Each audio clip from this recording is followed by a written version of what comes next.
Hey guys, what's going on? It's Ben here. I am back again today doing another video, and the subject of today's video is going to be on the NBA, and no specific team in general, but I'm just going to be talking about a general concept in the NBA around building a contender. So something I've noticed in the past couple of seasons in the NBA is there are these young teams that have a lot of potential, and they basically take that potential and trade it in for guys who are in their prime right now to try and basically speed up the championship process. Or another analogy that I like for it is kind of like you have a really great roast, let's say, in the oven, and if you wait 2 hours for it to be done, it'll taste great. But because of impatience, the general managers or president of basketball ops or whoever, they they can't basically have the patience to wait that long, so they put the roast in the microwave for 10 minutes and they say, oh, it's good enough to eat now, rather than just letting it wait in the oven for 2 hours. So that's a really weird analogy maybe for some of you, but to me that is what's been happening in the NBA a lot lately with certain contenders that want to cash in on having young players and contend right now. So specifically for me, two teams I've been thinking about is the Timberwolves and the 76ers, both concerning somebody named Jimmy Butler. Um, so Philly's been getting a lot of bad press the past week or so since they lost in the first round, and a lot of people have been saying like they never should have traded for Tobias Harris, they never should have signed Al Horford, and another one I was hearing that was interesting was they never should have signed Jimmy Butler because if they weren't going to re-sign him, he was just a rental, which is true. If you're just going to rent him, he probably wasn't worth both Covington and Saric. But another thing was that they said they shouldn't have traded for him because he's like an established all-star in his prime and he's dealing with these young dudes, so they're kind of on different timelines. And a lot of people have said the same thing about when he was in Minnesota, and so I don't mean this to be like a Jimmy Butler video. It's kind of a general principle that can apply to anybody, but I think Jimmy Butler's just like one of the best examples out there right now. So for that reason, the main examples and scenarios I'm going to be looking at involve him, but they can be applicable to a number of different scenarios. He's the easiest one and the one that's most top of mind that I can use right now. So I will kind of work backwards actually. I'll start on him going to Philly and then talk about why that was like a microwaving scenario that didn't really work out, and then I'll talk about the Timberwolves because I think Philly's more top of mind to most people right now.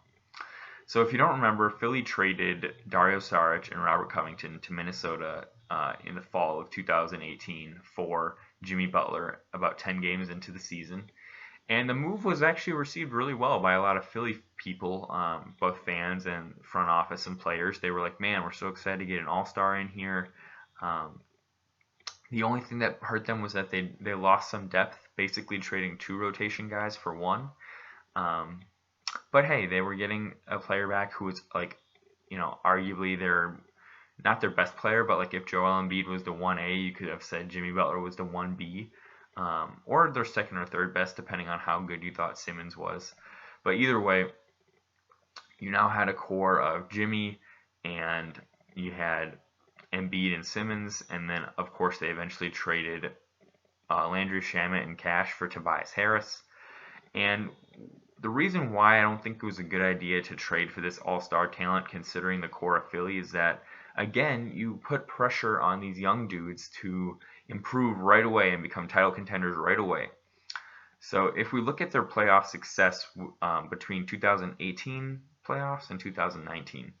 In 2018, they had Simmons, they had Embiid, they had Covington, Saric, and J.J. Redick. J.J. Redick was older, like early 30s, but because he wasn't the leader or even like the number 1 or 2 or 3 option necessarily, people didn't really say like, oh, like you're microwaving your team by bringing him in. Or like trying to fast forward or speed up the progress. People were honestly content that Philly lost in the second round and had trouble in the second round. People said, that's fine. Joel Embiid's 23, 24. Ben Simmons is 21. That's kind of expected from a team like this. And you have Robert Covington, who was like 26, and Dario Saric, who was like 25. All, your four main pieces, all relatively young. But then last year, they traded when they traded Covington and Saric for Jimmy Butler, you're trading those two guys for a 29-year-old who basically has been saying the past 3 years, I want to win a title this year. And so then you also bring in Tobias Harris, who I believe was like 28, for Landry Shamet, who was a rookie, so like 20 years old. So you're basically, your core has, the average age has gone from like 26 to now, of your 5 main guys, it's gone from like, let's see here, if I just average it quick. The average age was before this around something like 26, 27. Now with what they've swapped out, it's like, it was like 29 or 30. Well, no, it's like 29. Because you then have Embiid as 25, Butler 29, Redick was like 33, Harris was 28, and Simmons was 23 or 22. So either way, the average age bumped up quite a bit by acquiring those two guys. But you put a lot of the best players on your team are still going to be Embiid and down the road Simmons, and you're putting a lot of pressure on those guys to become immediately better because you're saying to them, Jimmy Butler wants to win a title like this year. The year before, yeah, it was cute that you got to the second round and we were happy with that, but now people were basically surprised Philly even got that far the year before, and now the expectation was like finals or bust. And to me, that's just not the right thing to do to your young players. Like, if the year before getting to the second round is really an accomplishment, the next year getting to the second round should still be an accomplishment. Like 2018, they got swept or they lost maybe in 5 games in the second round. 2019, they got to game 7 of the second round and nearly won. So that's actually getting better, even though it doesn't seem like it is. They were like just a one shot away from the Eastern Conference Finals. So they actually were improving. But just the expectation for these guys, Embiid and Simmons, went from making the playoffs to now the expectations were like making and or winning the finals, which is a big jump from one year to the next, especially when they're still overall developing quite a bit and have a lot to still learn and improve on. But to me, that just, because of that, bringing in Butler and Harris basically put the gas on, they basically floored it on their progression and their rebuild and their title contention, instead of kind of like letting the guys naturally progress. And like, this team should be, their title window should be when Embiid is 29 and Simmons is 27, not 3 years or 4 years prior to that. And the problem was that they were almost building by acquiring Butler, and saying that we need to win a title right now, they're almost more building the team around Butler, but he was a 1-year rental, so they shouldn't be building around what his timeline is, but they should be building around, honestly, Simmons and to a more extent Embiid's timeline. To me, Embiid is the better player, so it should all be around him. So I think what they were trying to do is capitalize on Simmons still being on a rookie contract to be contending with him on a rookie contract, which is understandable because you're not going to be able to it's going to be really financially taxing to pay Simmons, Embiid, Harris, and Butler, all relatively similar to max money. So that's just as hard to manage. And so they were like, hey, while Simmons is on his rookie contract, we can bring in Jimmy Butler and Harris and try to do our best to win a title now. And then when Simmons needs the max, and by that point Jimmy will probably be gone, we can have said we won a title. It's good in theory, but in practice it puts way too much pressure on those guys. Now for the Minnesota situation, actually pretty similar. They trade, let's see here, this was in 2017. So at this point, they traded 19 or 20-year-old Lauri Markkanen, who actually turned out to be pretty solid, and they didn't really know if he would be. They traded 24-year-old Chris Dunn, and they traded 23-year-old Zach LaVine for 28-year-old Jimmy Butler. And again, it was a move where at the time it felt like a really solid move. Like, man, we got Jimmy Butler. He's going to be the leader of the team. He's going to take us to the playoffs, and we're going to go far. And, in 3 years, we can be a title contender. Well, the thing that we weren't thinking about as a Minnesota franchise is that Jimmy Butler was going to be a free agent in 2019.